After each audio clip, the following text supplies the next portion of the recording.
Phone tapping కేసులో మళ్లీ విచారణ చేపట్టారు సిట్ అధికారులు. మాజీ సీఎం కేసీఆర్ కు ఓఎస్డీగా పనిచేసిన రాజశేఖర్ రెడ్డిని విచారించారు.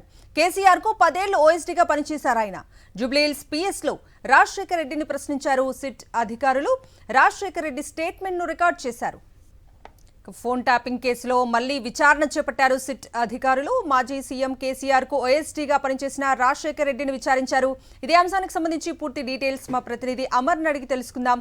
అమర్, అయితే తెలంగాణలో తీవ్ర చర్చనీయాంశంగా మారినటువంటి ఫోన్ ట్యాపింగ్ వ్యవహారంలో ఇన్నాళ్ళు సభ్యుగా ఉన్నటువంటి సిట్ అధికారులు ఇవాళ మళ్లీ విచారణను ప్రారంభించారు. మాజీ ముఖ్యమంత్రి కేసీఆర్ ఓఎస్డీ అనేటువంటి రాజశేఖర్ రెడ్డిని పోలీసులు విచారించారు. జూబ్లీహిల్స్ ఉదయం 11:30 గంటల సమయాన విచారణకు హాజరయ్యారు. అతన్ని సుమారు 2 గంటలకు పైగా ఆయన ప్రశ్నించిన అనంతరం ఆయన స్టేట్మెంట్ కూడా రికార్డ్ చేశారు. అయితే ఇటీవల హైదరాబాద్ సిటీగా బాధ్యత చేపట్టినటువంటి సజ్జనార్ కేసుపై ఉన్నతాధికారుల సమీక్షలో సైతం దీనిపైన చర్చించినట్టుగా తెలిసింది. ఇందులో భాగంగానే కేసు విచారణ ఏ దశలో ఉంది, ఇది ఎప్పటి వరకు దాఖలు చేసిన ఛార్జ్షీట్లకు సంబంధించిన అంశాలపై కూర్చోలో ఆరోపించిన నేపథ్యంలో కేసు విచారణపై దిశానిర్దేశం చేశారు.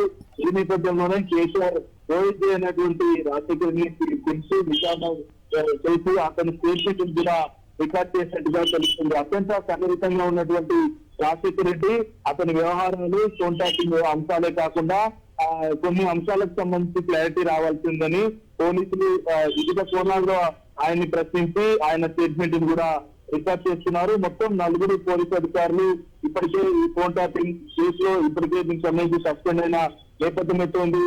ఫోన్ ట్యాపింగ్ కేసులో బాధితులు నిందితులను ఇప్పటికే పలు విడతల వారీగా ఈ రాజకీయ నాయకులను ఏదైతే లీడర్లను చాలా మందిని కూడా సిట్ విచారించిన నేపథ్యంలో ఈ కేసులో నిందితుడైనటువంటి రాధాకృష్ణరావు గతంలో రిమాండ్ రిపోర్ట్ లో కూడా కీలక అంశాలు పేర్కొనడం జరిగింది.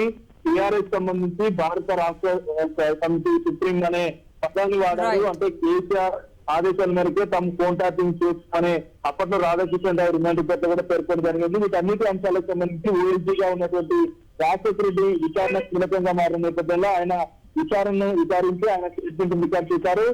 మరికొద్ది రోజుల్లోనే పలువురు టీఆర్ఎస్ నేతల్ని కూడా ఆయన స్టేట్మెంట్ రాజశేఖర్ స్టేట్మెంట్ ఆధారంగా విచారించి నోటీస్ విచారించే అవకాశం అయితే కనబడుతుంది. Okay Amar, thank you.